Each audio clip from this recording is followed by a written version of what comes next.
Amigos de EGACAL, Escuela de Derecho y de Tribuna Constitucional, bienvenida a esta nueva aula abierta, que son estas sesiones fundamentalmente de clases modelo que se brindan sobre los distintos cursos que brinda EGACAL y que luego, una vez que ya se ha desarrollado en vivo, una vez que ha cumplido su propósito, los colgamos en el canal, los colgamos en Tribuna Constitucional para que pueda quedar, se pueda ser revisado, pueda ser visto y pueda ser comentado, como es en la generalidad de programas.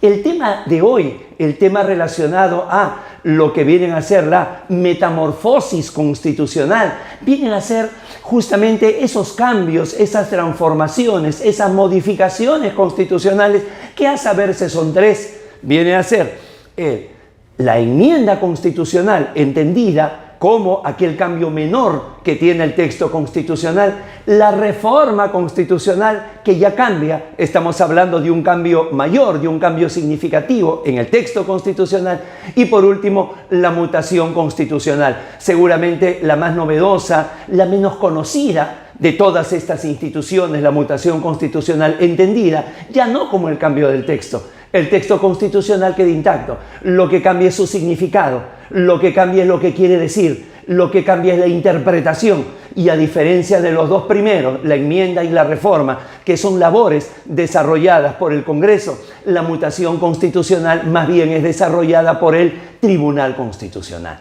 Entonces de eso se trata. Por eso el curso Modificaciones Constitucionales pertenece a toda una triada que se titula Constitución y Tribunal Constitucional.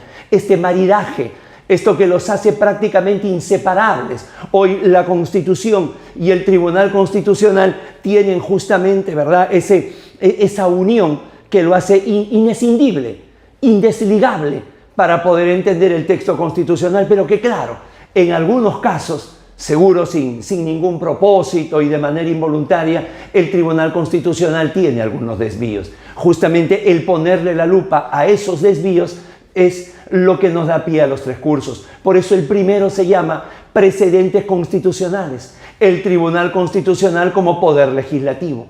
Ya he sabido que el Tribunal Constitucional es el órgano de control de la constitucionalidad. La Constitución peruana de 1993 lo señala de manera expresa y de manera clara. Es decir, si hay un producto legislativo, puede ser del propio Congreso o del Poder Ejecutivo, el Tribunal Constitucional tiene que sobrevolarlo, tiene que escanearlo, tiene que filtrarlo para ver si aparece alguna mácula de inconstitucionalidad. Sin embargo, nada dice sobre lo otro, sobre la labor positiva, sobre la labor creadora que debe tener el Tribunal Constitucional. Por eso colocamos los precedentes constitucionales, el Tribunal Constitucional como poder legislativo. El segundo curso es más bien el estado de cosas inconstitucional, el Tribunal Constitucional como poder ejecutivo. Acá sí no hay nada, absolutamente nada, que siquiera por asomo la Constitución lo permita o lo autorice. Es más bien el estado de cosas inconstitucional, es una figura de creación pretoriana. Aparece con una sentencia, la 559 del año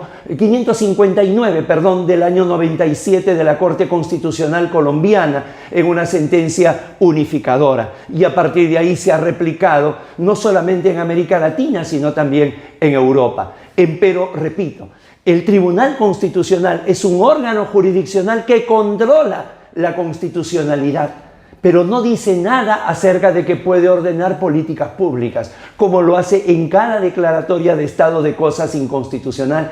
Por eso, en las 16 declaratorias de estado de cosas inconstitucional que ha tenido el tribunal, siempre ha establecido lo que se conoce, lo que se denomina bajo el nombre de una sentencia estructural, porque finalmente está resolviendo sobre problemas estructurales. Siempre es sobre derechos económicos, sociales y culturales. Y ahí le ponemos la lupa. ¿De dónde es que nace? ¿De dónde es que se arroga? ¿De dónde es que toma la titularidad de poder realizar políticas públicas? Cuando al Tribunal Constitucional se le dice, tú vas a ser el órgano de control de la constitucionalidad, se refiere a la constitucionalidad y las normas.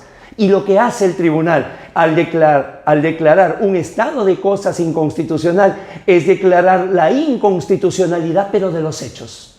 estableciendo políticas públicas que le corresponden al Poder Ejecutivo. Por eso el título del curso. Y el tercero es el que justamente vamos a tener esta suerte de clase modelo. Esto es, las modificaciones constitucionales, el Tribunal Constitucional como poder constituyente, esta metamorfosis que sufre la Constitución. Y vamos comenzando.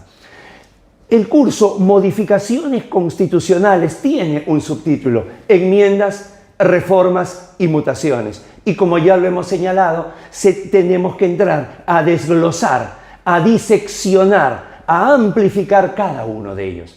La enmienda constitucional se da en la infancia del constitucionalismo, cuando aparece, cuando nace, cuando recién el poder constituyente es una figura, es una institución jurídica creada a partir de la obra del abad Emmanuel Sieyès, que es el Estado llano. Allá por 1789, cuando París estaba convulsionado, cuando se da la toma de la Bastilla, cuando se da la declaración de los derechos del hombre y del ciudadano, en ese año, en esa obra aparece por primera vez el término poder constituyente. Y la nomenclatura es perfecta. ¿Por qué poder constituyente? Porque justamente va a formar, va a comenzar a elaborar, va, si se quiere, a germinar la Constitución. Por eso constituyente, porque va a dar a luz a la Constitución. Y luego la Constitución va a dar a luz a los poderes constituidos.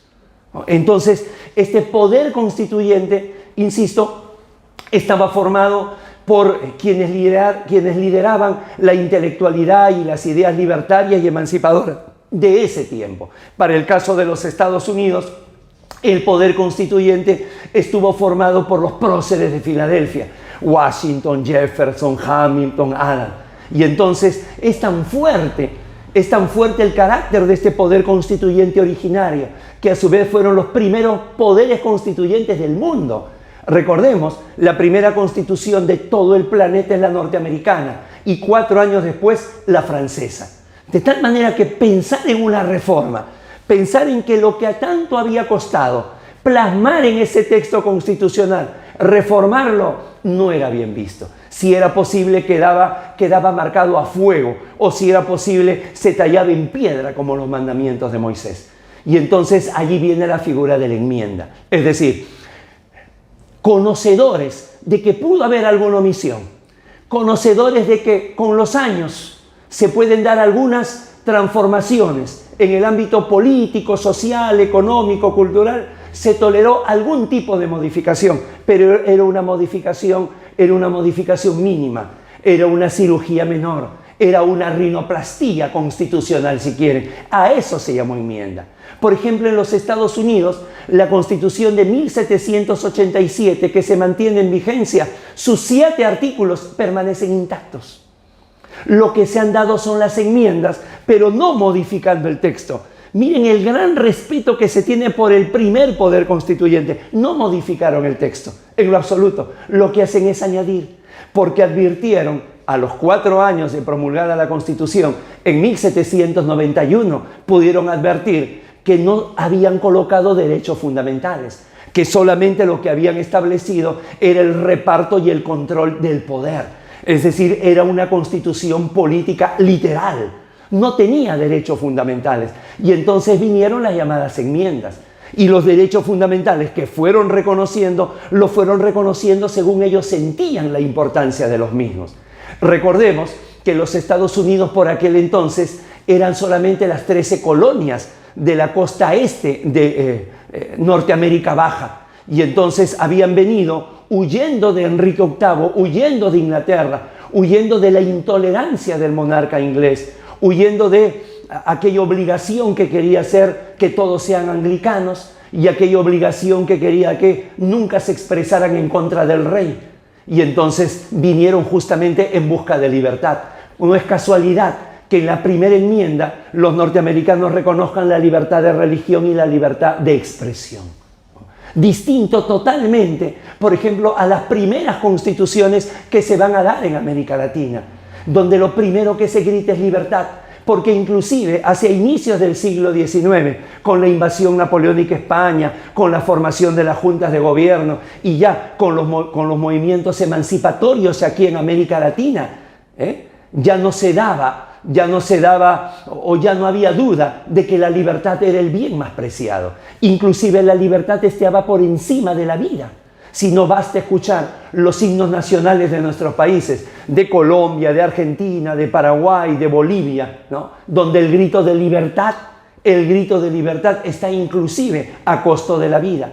El inicio del himno nacional del Perú: somos libres, seámoslo siempre, y antes niegue sus luces el sol, antes la oscuridad de la muerte, que faltar al voto solemne. ¿Cuál voto solemne? El voto solemne de ser libres. Entonces, evidentemente, cada uno de estos términos, enmienda, reforma, mutación, tiene que ver con la esencia de nuestros países. Si bien es cierto, el constitucionalismo regula los derechos fundamentales que tienen el principio de universalidad, si bien es cierto, las cuestiones constitucionales son muy similares entre nuestros países, mucho tiene que ver la historia, mucho tiene que ver la raíz, qué cantidad de agua, en qué tipo de tierra ha crecido la raíz para poder entender sus hojas, para poder entender el verdor de sus hojas y poder entender el color de sus frutos. El constitucionalismo justamente tiene esa suerte de unión con el ámbito de la historia, insisto, para poder entenderlo. Entonces, allí viene la enmienda. Un cambio que no podía ser un cambio traumático, no podía ser un cambio diametral, no se podía dar, si quieren, un giro copernicano, no. Y a esto se le ha llamado los originalistas, aquellos que sostienen y que señalan que no hay nada más auténtico que la primera Constitución. No hay nada más auténtico que el poder constituyente originario. Nadie como ellos vivieron la opresión, la desigualdad, la asimetría. Y que entonces el texto constitucional no puede ser cambiado al antojo de las mayorías que se vayan turnando. Por eso solamente la enmienda, distinta de la reforma. En la reforma se dice no, porque si nosotros vamos a quedar prisioneros de lo que dijo el primer poder constituyente o lo que dijo el poder constituyente originario, entonces nuestra Constitución va a ir cayendo en la obsolescencia, va a ir cayendo en el desuso, va haciéndose anacrónica. No, la Constitución tiene que ser permanentemente el reflejo de la realidad. Entonces, si cambian las mayorías, si cambian las demandas sociales, si cambia la atmósfera y el aire que se respira, entonces, cómo no, con mayor razón, tiene que cambiar la Constitución. Y entonces el cambio, el giro, ya no tiene un límite. Ya no es como la enmienda es como esos automóviles antiguos, donde el giro tenía un límite. La reforma no. Las reformas son como los autos modernos, aquellos que tienen el timón hidráulico, y entonces se puede dar un giro, 2 giros, 3 giros. A partir de allí es que viene el concepto de reforma, ¿no? Si la enmienda, el ejemplo más nítido, el ejemplo paradigmático, el ejemplo clarísimo son los Estados Unidos, no hay que irse a ningún lugar con el ejemplo de reforma. El Perú tiene reforma. El Perú tiene reforma. El hecho de que la Constitución de 1993 haya establecido que la reelección parlamentaria se puede dar de manera ilimitada y luego mediante una reforma se haya establecido la prohibición de la reelección, más allá de la opinión, que no es el propósito del curso, sino de ver y reconocer, ahí estamos ante una reforma. El cambio ha sido un giro de 180 grados. Ha pasado de una vereda a la otra. Ha pasado del polo norte al polo sur. Esa es una reforma. Ahora, claro, ante la pregunta, ¿y nosotros en el Perú tenemos la enmienda? Seguro. Porque si se puede dar un cambio brusco, también se puede dar un cambio menor. El que puede lo más, puede lo menos. Es decir, si la enmienda es una rinoplastía, una cirugía menor, y la reforma es una operación al corazón, cortan el esternón para abrir el pecho. Por lo tanto, si se puede hacer un cambio de esa naturaleza, también con mayor razón se puede hacer el otro cambio, el minúsculo. Lo que ocurre es que acá no lo llamamos enmienda y está dentro de la reforma. Esto es muy importante y es bueno saberlo. Fíjense ustedes que en el Brasil el nombre de la reforma es emenda constitucional, enmienda, y sin embargo es una reforma. Es decir, podemos utilizar una serie de rótulos, de carteles, de nomenclaturas, pero al final lo que interesa para un mejor conocimiento es tener lo que técnicamente es. Y claro, en ambos casos, tanto en la enmienda como en la reforma, el encargo es para el Congreso. Tanto en la enmienda como en la reforma, generalmente las constituciones han designado. Es decir, si tú vas a cambiar lo que hizo el poder constituyente originario, se nombra un poder constituyente derivado. Si hubo un poder constituyente creador, se nombra un poder constituyente transformador. Y entonces, cuando la cirugía es menor, viene a ser la enmienda. Cuando es una cirugía de alto riesgo, viene a ser la reforma. Y generalmente las constituciones en todo el mundo han dejado esto en manos del Congreso de la República. El Congreso de la República, que es un poder constituido, se cambia, se disfraza, se pone el traje de poder constituyente, con una gran diferencia. Mientras el poder constituyente no tiene control, porque es único, el poder constituyente derivado, el Congreso. Finalmente, la reforma constitucional es una ley. Se llama Ley de Reforma Constitucional. Es más, la numeración es correlativa. Como una ley ordinaria, como una ley orgánica, Ley de Reforma Constitucional. O sea, es una ley. Y al ser un producto legislativo, al ser un producto del poder constituido, evidentemente está sujeto a un control de constitucionalidad. Alguien que pueda decir, esa reforma es constitucional o esa reforma es inconstitucional. ¿Y quién es ese que puede decir? El Tribunal Constitucional. Finalmente, el Tribunal Constitucional termina siendo ese poder constituyente derivado. Revisor, seguro, pero derivado. Poder constituyente. Y lo último es algo que definitivamente no aparece en los textos constitucionales, y al no aparecer hay muy poca jurisprudencia y tampoco hay mucha doctrina, que viene a ser la mutación constitucional, que a diferencia de la enmienda y la reforma, que son, si se quiere, metamorfosis, cambios o modificaciones formales. ¿Por qué formales? Porque aparece en el texto constitucional cuál es su procedimiento, cuántas mayorías se necesitan, cuándo es que se tiene que dar con referéndum, cuáles son sus límites, son formales y finalmente, una vez realizados, son notorios, se nota en el texto constitucional. Esto no ocurre con las llamadas mutaciones. Con la mutación no ocurre eso. La mutación no cambia el texto y es un cambio informal porque no está regulado en ninguna parte. Lo que ocurre es que el Tribunal Constitucional le saca petróleo a su competencia de ser el supremo intérprete de la Constitución. Entonces, si establece aquello de supremo intérprete de la Constitución, a partir de allí puede que tenga el texto constitucional un sentido, que todos entendamos una cosa al leer el texto constitucional, un determinado artículo o un determinado párrafo, pero el tribunal entiende otra cosa y le da la interpretación oficial. De tal manera que finalmente se tiene una modificación constitucional, pero informal, y además no aparece en el texto, sino la modificación está en la manera de interpretarlo. Y muchas veces se interpreta algo que jamás, no solamente no fue la voluntad del constituyente, sino que la mutación termina haciendo decir a la Constitución algo que nunca dice. Y claro, ustedes no van a encontrar que el Tribunal Constitucional diga esta es una mutación constitucional, porque sabe que inmediatamente pueden saltarle a la yugular los leones diciendo ¿y por qué haces esto? No. Simplemente señalando que por una interpretación conforme a la Constitución lo realiza, alterando.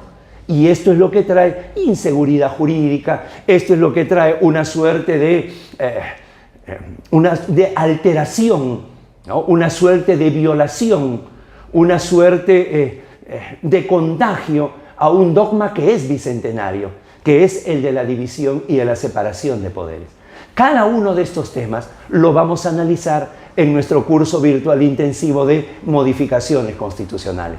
Por eso esta charla, por eso esta clase modelo, llamada así, la metamorfosis constitucional. Porque claro, la Constitución, y máxime ahora que estamos iniciando la tercera década del siglo XXI, tiene que ser dúctil, tiene que saber adaptarse, tiene que saber adecuarse, tiene que saber tomar la forma de las exigencias sociales, políticas, económicas, culturales que se dan, pero no a cualquier precio, no con un culto a Maquiavelo, no, sino que lo que se debe determinar es si se quiere lograr un propósito y ese propósito es sano, es loable, es plausible, el camino a tomar también tiene que serlo.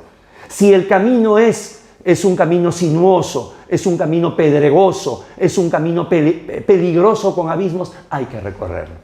Nunca es bueno para un Estado constitucional de derecho tomar atajos. Y esto es lo que analizaremos durante 6 sesiones, 6 lecciones repartidas así. Primero el poder constituyente, luego las diferencias entre enmienda, reforma y mutación.